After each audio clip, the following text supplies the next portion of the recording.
Welcome to another edition of Around with Randall, your weekly podcast on making your nonprofit more effective for your community. And here is your host, the CEO and founder of Hallett Philanthropy, Randall Hallett. Thanks for joining me on this edition of Around with Randall. And today I want to talk a little bit about a recent article from the Chronicle of Philanthropy. Terrific publication. Absolutely love it. But I found the title and at least the first couple paragraphs of the article interesting and challenging at the same time. I'm referring to actually a letter to the editor that was written in the November 6th edition, which talks about the concern that the author has for the Biden tax plan and how it would steer aid to the poor, but could deter some wealthy donors from giving. So the letter was a reference to an early article from October 28th. The letter said that there was a deep concern about philanthropic giving drying up and even, to quote the letter to the editor, suffocating it at worst. And I was troubled by it. And maybe that's because of 25 years worth of philanthropic experience and been very fortunate to work with some pretty incredibly generous philanthropists. But I totally disagreed with it. I think there's data out there to support it, that there may be a different way of looking at it. And I think my own experience also contradicts that thought process. So for this edition, I want to talk about this article and what it actually means for you and what maybe you could be doing in your nonprofit. That there's maybe a different way of looking at it. And as always, at the very end, we're going to have tactics that you can possibly use to increase your opportunities. So let me go back. I've studied taxes for most of my career. It helps that I spent an enormous amount of time in law school studying tax law. Loved working with individuals on very intricate, detailed planned gifts.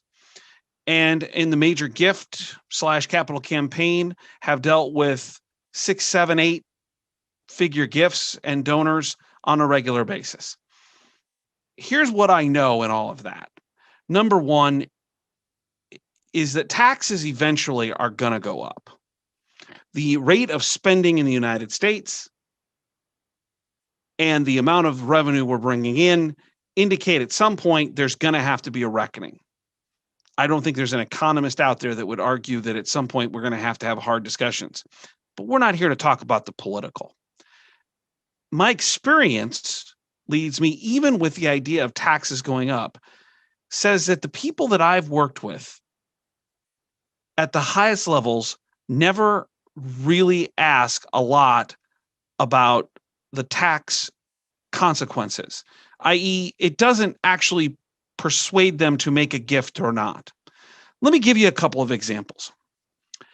There's a gentleman here in Omaha, Nebraska, where I live, who I like to think of as the godfather of philanthropy. He's changed the nature of philanthropy in Omaha for 50 years, and that gentleman's name is Walter Scott, one of the most benevolent, well-thought, generous people who loves his community. In dealings and working and watching him over 2 decades, I've never seen him ask a tax question. If we go back in history, if we talk about Andrew Carnegie, he made almost his entire fortune philanthropic at his death or throughout the last parts of his life. And he believed in what he called the gospel of wealth, which meant that wealthy people were morally obligated to give back to society. But there weren't the tax-related issues that he dealt with after the beginning of the 20th century. We didn't have write-offs like we do today. He did it because he felt like a moral obligation to do so. What about John D. Rockefeller? If we take a look at him and his history, he did it and set up his foundations, and then his children, son in particular, unbelievably generous. They did it because of religious reasons, very devoutly religious in the idea of giving back and helping other people. Again, not because of tax reasons. And then if you look to today and you think about the unbelievable generosity of people like Bill and Melinda Gates. In a recent article, they commented about a letter that they wrote talking about their philanthropy. And I quote from the letter, "There are two reasons to do something like this." And they're referring to the idea of giving away hundreds and hundreds and hundreds of millions of dollars a year to worthy causes. First, it's meaningful work. Once you've taken care of yourself and your children, the best use of extra wealth is to give it back to society. And for them, for the second reason, they are quoted as saying, "We have fun doing it. Both of us love digging into the science behind our work." So there are 3 or 4 examples of people giving away resources that don't ever talk about tax consequences as the reason they do so. But let's take a look at the data as well.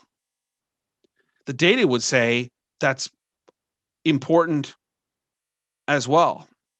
Giving USA has done a fantastic job of accumulating immense amounts of philanthropic data over the years.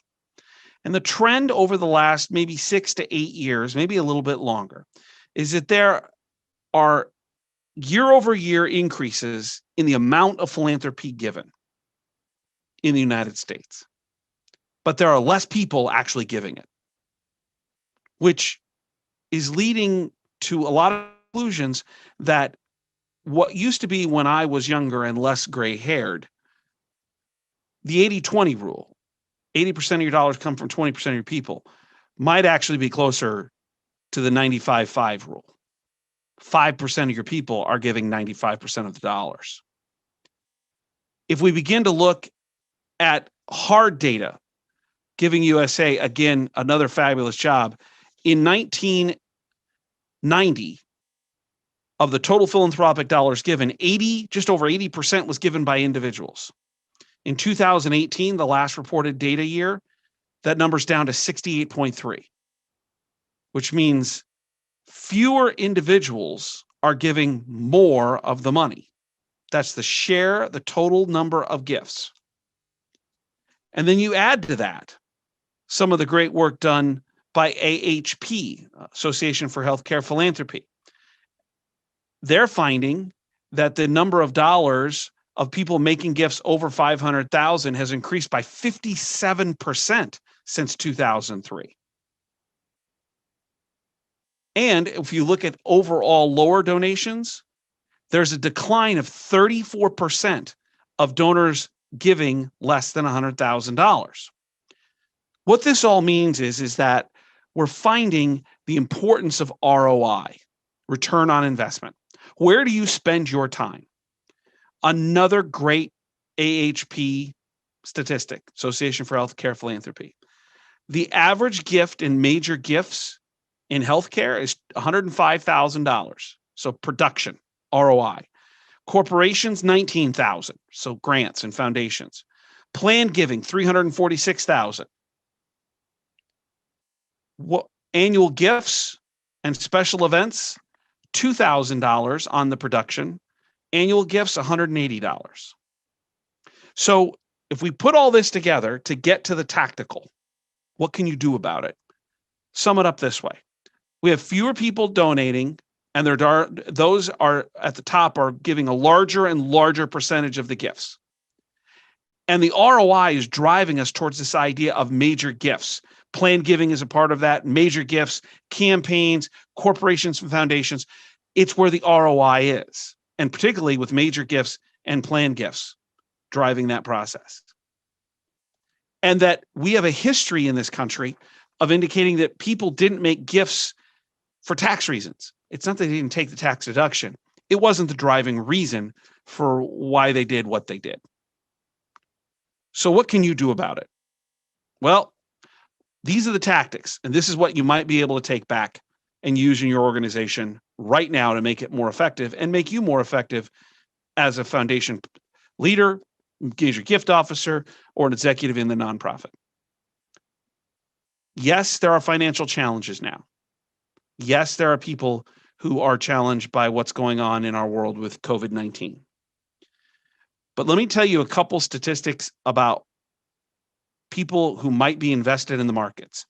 If a year ago today, so November 1st of 2019, you had Apple stock and you didn't trade it, it's up 48% since last year. Amazon up 57%. Dell up 25%. GM up 8.7%. Walmart up 18%. People have made money. People are doing well. There is no question that there is a long-term conversation around the socioeconomic divide in our country. But there are those who are doing well through this coronavirus time economically. That's why they call it a K recovery when it comes. Some are going to do better than others. Taking the politics out of it, what does that mean for philanthropy? We need to stop with our addiction when it comes to better understanding who we should be speaking with. We are, in this industry, addicted to wealth screening. I'm not saying don't do it, you should, but it should be the minor part of your decision making about who you engage. The question is, who believes in your mission? Who believes in what you're trying to accomplish? And those people that you're close enough to, what is it they actually want to give to? What do they want to change? So here's a couple tactical pieces. My favorite qualifying question: what are your favorite 3 philanthropic or most important philanthropic organizations or opportunities? And why do you give to them? You should be asking every single person close to you in your organization that question. Because if you do, you begin to see what is important to them. And then you can tie it to things that you do that are similar. Another great question to ask: what is it you want your legacy to be philanthropically? They will tell you an awful lot about what's valuable to them. What do they think of as important? And where can you start? Well, chart it. Start with your board. Start with your key volunteers. Have you bothered to ask them what moves them, or do you just keep telling them what you need? It doesn't mean you shouldn't have a strategic plan, but if you want their money, then you probably should ask them. Which brings me to my favorite quote inside of philanthropy. If you ask somebody for money, you'll get advice. But if you ask them for advice, you are more likely to get money. It's important that we ask those in our community, the community leaders. Put a chart together. Who leads your community? Do you go and ask them, what is it that moves you? Or why do you choose to give to these things? What are your priorities? Or do you go to them and say, we have this project and you should give to us? If you're in healthcare or education or social services, if you find out they love kids, you probably do something with kids. If you find out they like something with education, they probably do something with education.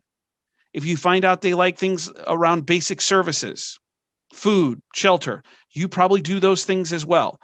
Every organization has different ways of looking at how it expels its money, what its mission is, what its programs are. Where to start? Start with your board, your key volunteers, your community leaders, and go ask them what moves them, and then come back and figure out what those needs are that your organization has, or the strategic vision it has that meets with those needs, and then match them up to that desire. We're matchmakers. Put the match together. And sometimes you have to work with your executive team, your CEOs, your executive directors, whoever's leading the team. Even if you know you're 60, 70, 80% of the way to a strategic direction, maybe it might be smart to go into a meeting and say, tell us what you think. Tell us what you believe. Give them 20% and let them feel like they're invested in building the other 80, even if you're already moving down the road. Make them feel as if they have a vested interest in your organization, helping the community to be a better place. So the tactics, pretty simple. Listen more, ask more, direct less, talk less. Here on Around with Randall, 2 things to remember. Number 1, in a couple of editions, we'll start using Randall Reeks. If you disagree with something I've said or have a comment, email me at reeks, REEKS, at hallettphilanthropy.com. We'll take a look at those and go back and see what people think get a value proposition from the larger community. Or if you have a show topic suggestion, you would like to hear more about something, email me at podcast@hallettphilanthropy.com. So that's Reeks. If you think something I did doesn't meet up with what you believe, or if you have a topic you want covered, email me at podcast@hallettphilanthropy.com. You know, this is a noble profession. I love what I do. I hope you have your head up high. We are in the business of helping our organizations make a difference in the community. It is an amazing vocational call.